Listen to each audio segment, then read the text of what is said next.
Muchísimas gracias por la oportunidad de estar aquí en San Pedro. Y el día de hoy quiero con ustedes hablar del tema central, creo yo, del desarrollo democrático de México. A pesar de haber dedicado muchos años de mi vida al tema de las elecciones, creo que hay un tema más relevante para el futuro de la democracia que tiene que ver con el tema de la transparencia de la rendición de cuentas. Es un tema más importante, más relevante y una agenda pendiente a pesar de los avances que se han hecho. Y es aún más relevante por su olvido a nivel de los gobiernos municipales. Estamos aquí en un ejemplo de oro a nivel nacional e internacional que es San Pedro, pero la realidad es que la mayor parte de los gobiernos municipales en México es diametralmente opuesta, como nos ha mostrado la presentación anterior. Así es que el día de hoy yo lo que quiero tratar son los siguientes temas. Primero, una reflexión global sobre el tema de democracia y corrupción en México. Dos, entrar a un tema central y fundamental sobre el tema del endeudamiento y hablar sobre cuáles son las causas políticas que subyacen el mal ejercicio que se observa en la política del endeudamiento. Luego, reflexionar hacia el futuro sobre cuál puede ser la solución a este problema. Pero empecemos con el tema central, uno de los mayores problemas de México y el mundo, que es el tema de la corrupción. La corrupción simplemente es abusar de la autoridad para fines privados. Esa es la definición más simple, más global, que genera este problema a nivel global y a nivel de México. Hay diversos tipos de corrupción. Si ustedes leen el Código Penal, verán una serie de descripciones. Los códigos penales de los estados también tienen sus descripciones, pero básicamente podemos enfatizar que existe el peculado o la malversación de recursos públicos, existe el enriquecimiento ilícito, que realmente es una manifestación del problema más que la modalidad para ejercerla, existe el tráfico de influencias, el soborno a gran escala, sobre todo en materia de licitación de obra pública, que es uno de los problemas centrales por su magnitud de corrupción política en México. El famoso diezmo, que ahora se ha convertido en muchas regiones del país en comisiones que pueden llegar hasta el 20 o el 25% de obra pública, lo cual significa que probablemente países como México, en el presupuesto de obra pública, una buena parte de él, una cuarta parte de él probablemente se vaya en desvío para pagar comisiones. Y finalmente el fenómeno global, tradicional, a pequeña escala, que los ciudadanos mexicanos practican en un 60 o 70%, que es dar mórdidas para facilitar la vida cotidiana.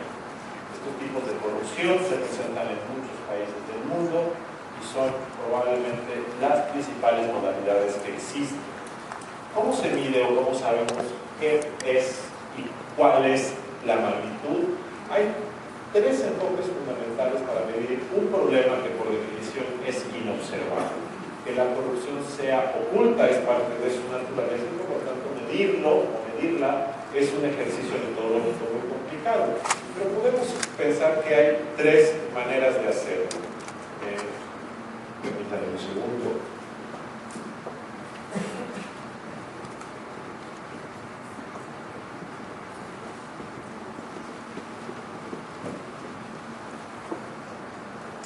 Hay tres modalidades para medir la corrupción.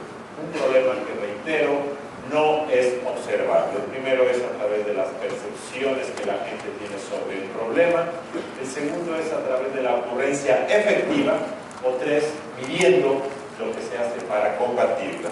Con respecto a la percepción, para medir la corrupción por percepción, lo que se hace es básicamente preguntarle a los especialistas, a los empresarios, a los analistas de riesgo, a los ciudadanos, cuál es su percepción del nivel de corrupción que existe en una entidad, en un municipio, en un país. Y este es el ejercicio principal que se ha desarrollado en los últimos años. El caso más común y más visible es el ejercicio que hace cada año Transparencia Internacional para tratar de evaluar cuál es el nivel de corrupción a nivel de los países. Y se hacen estimaciones como la que ustedes ven en la pantalla, en donde en una escala de 1 a 10 se trata de medir cuál es la percepción sobre la corrupción en países. mención de algunos países del índice 2010 de Transparencia Internacional. El país más corrupto del mundo en la edición del año pasado es Somalia. Los países más íntegros, honestos, transparentes son siempre países anglosajones, nórdicos, en este caso Nueva Zelanda, Dinamarca, Singapur, que aparecen con calificaciones superiores al 9, y como ustedes verán ahí, México está en un mediocre lugar, en el lugar número 98 de 178 países, con una calificación pobre, baja y corrupta de 3.1 sobre una escala de 1 a 10. Reitero, este índice es un índice de percepciones de lo que la gente percibe que existe de corrupción en un país. Hay otro indicador que elabora el Banco Mundial, que también se basa en percepciones. Como ustedes verán, aquí se muestran solamente algunos países de América Latina, y nuevamente México, país, aparece en el lugar a mitad de la tabla, con una calificación de 49 de 0 a 100. Lo triste, lo lamentable, lo preocupante de México no solamente es que tenga una calificación tan baja, debajo de la media, sino que se encuentre debajo de muchos países de la región. La segunda manera para medir la corrupción, que no se base en percepciones, es preguntándole a quienes la ejercen qué frecuencia fue realizada en un periodo de tiempo, de tal forma que aquí lo que se mediría es la ocurrencia efectiva de la corrupción. Y una de las maneras como se ha hecho es a través de empresarios, preguntarle a empresarios en el último año en cuántas ocasiones ha tenido que pagar un soborno, lo cual casi nadie lo dice. Hay maneras para poder preguntar eso. ¿Cuántos empresarios que usted conoce sabe que en el último año han tenido que ejecutar y en qué porcentaje han hecho? Y este tipo de metodologías permite ir revelando información de la ocurrencia efectiva de la corrupción. O bien, en el caso de Transparencia Mexicana, que llevaba a cabo desde hace 10 años un ejercicio para preguntarle a los ciudadanos qué porcentaje de su ingreso destinan a pagar mordidas y qué tipo de mordidas para qué tipo de servicios. Ese es uno de los resultados de las maneras para medir la corrupción mediante el enfoque de la ocurrencia efectiva, que son los actos de corrupción al año, reitero, en materia de mordidas. ¿Y cuánto cuestan esas mordidas en los últimos 12 meses previos? Una cosa que ustedes podrán ver aquí, no solo es la magnitud del asunto, sino además el hecho que entre 2001, cuando México estaba inaugurando su periodo de alternancia política en la presidencia, y 2010, ustedes verán que los niveles de corrupción son prácticamente iguales. En 2001 había 214 millones de actos de corrupción, en 2010 hubo 200 millones, y en cuanto a volumen, en 2010 hubo 32 mil millones destinados a este fenómeno, mientras que hace 10 años había 24 mil millones. Hablaremos en unos momentos de ese tema, el tema de que México hoy es un país más corrupto de lo que era hace 10 años. Y trataré de reflexionar con ustedes por qué ha sucedido eso. Esta es otra manera de medir la ocurrencia efectiva. Este es un reporte del Centro de Estudios Económicos del Sector Privado, que mediante preguntas de ocurrencia efectiva de la corrupción puede determinar cuál es la magnitud de la corrupción en el sector privado y hacer este tipo de diagnósticos. Y la tercera manera para medir el fenómeno de la corrupción es un fenómeno invertido. Una organización internacional llamada Global Integrity le ha dado la vuelta al problema. El argumento de Global Integrity es decir, la corrupción no es observable ni medible. En lugar de medir la corrupción, miramos las buenas prácticas de honestidad e integridad para combatirla. Pues en lugar de observar algo inobservable, no miramos lo que los gobiernos hacen y lo que las empresas hacen para tener buenas prácticas de gobierno. De tal forma que si un gobierno implementa buenas medidas de gobierno honesto y transparente, uno supondrá que la corrupción será menor.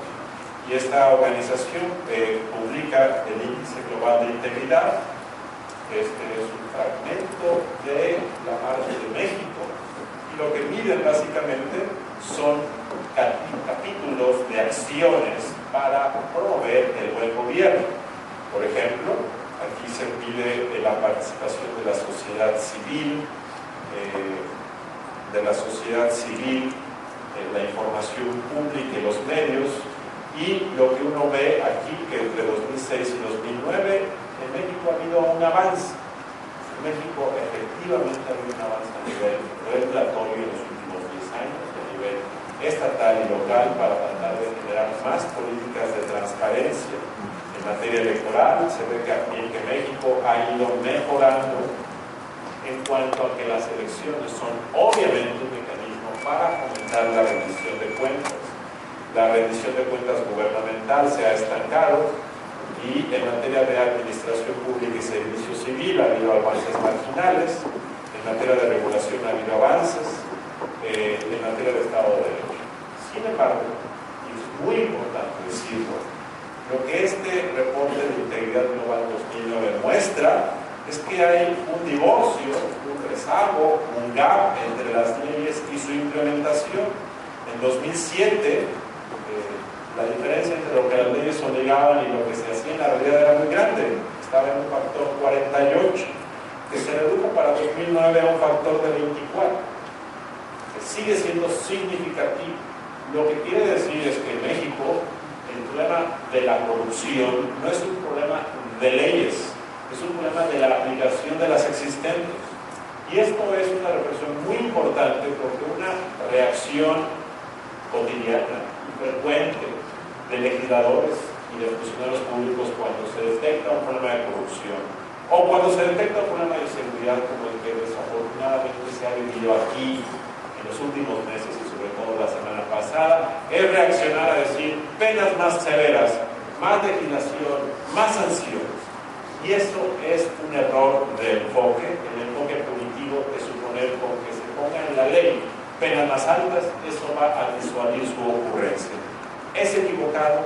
En México hay suficientes leyes en la materia, se pueden afinar algunas de ellas, pero el problema no es de existencia de normas ni de sanciones, sino de su aplicación, como muestra este índice. Tal forma que estos tres índices, enfoques, son la manera para medir el fenómeno de la corrupción. ¿Qué ha pasado en México? Padecemos un problema grave que se ha empeorado a partir del año 2000. En términos comparativos con países con una tradición cultural, política y democrática, estamos peor que la región. Primero,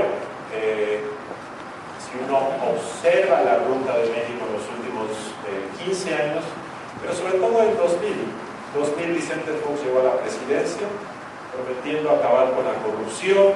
México tenía en aquel momento un índice de 3.3, que es este que está aquí, 3.3 de acuerdo al índice de transparencia, era un índice malo, y en los primeros años de su gobierno, México país empezó a ser mejor evaluado, pero vean lo que ha pasado. Estamos en 2010 con una calificación incluso peor de la ya baja que teníamos en el año 2000. De tal forma que la percepción México país en términos de corrupción es peor que la que había hace 11 años, de acuerdo al índice de transparencia internacional. Con América Latina, ¿cómo nos comparamos? Desafortunadamente estamos mal, estamos a la mitad de la tabla, debajo de países que han tenido problemas graves de corrupción como el Perú, como Guatemala, como Brasil, que es un país muy corrupto. México está peor.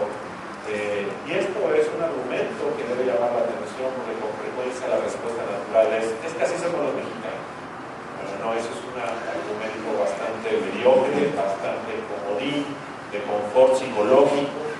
Todos los países latinoamericanos compartimos un legado semejante de la colonia, de la religión, y sin embargo México está peor que la mitad de los países de la región. Así es que el factor culturalista me parece que es un pretexto que debemos evitar.